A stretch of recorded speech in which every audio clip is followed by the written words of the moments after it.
बखान। तोर महिमा है माता अपरंपार, माता अपरंपार।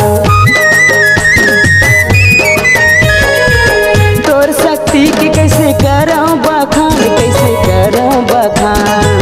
तोर महिमा है माता अपरंपार, मैया अपरंपार। तै दे दे मैया के दान, तै दे दे मैया के दान। ओ मैया शेरा वाली आयो तोर दुआर, मैया जोता वाली।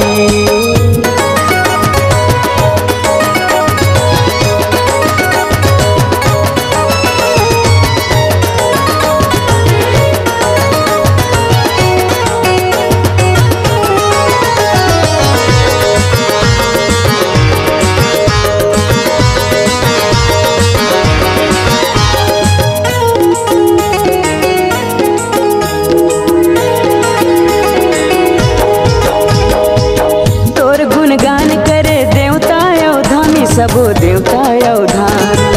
तोर कृपा से बने अढ़ा मन ज्ञानी, सबो अढ़ा मन ज्ञानी। तोर गुणगान करे देवता अवधानी, सबो देवता अवधान।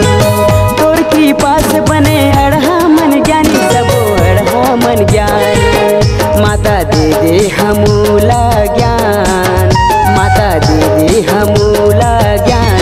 ओ मैया शेरा वाली आयो तोरे दुआर, मैया जोता वाली।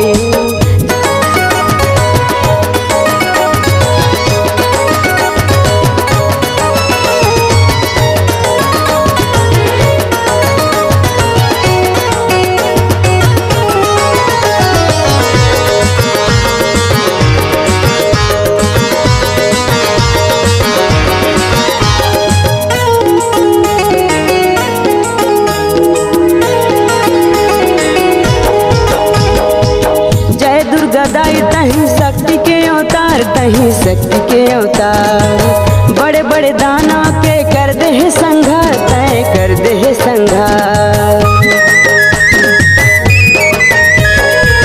जय दुर्गा दाई तहीं शक्ति के अवतार, तहीं शक्ति के अवतार।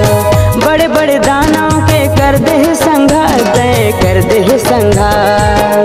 रखे भक्तन मन के लाज, रखे भक्तन मन के लाज। ओ मैया शेरा वाली आयो तोरे दुआर, मैया जोता वाली। जय हो मैया जोता वाली, जय हो माता मेहरा वाली। जय हो मैया जोता वाली, जय हो माता मेहरा वाली।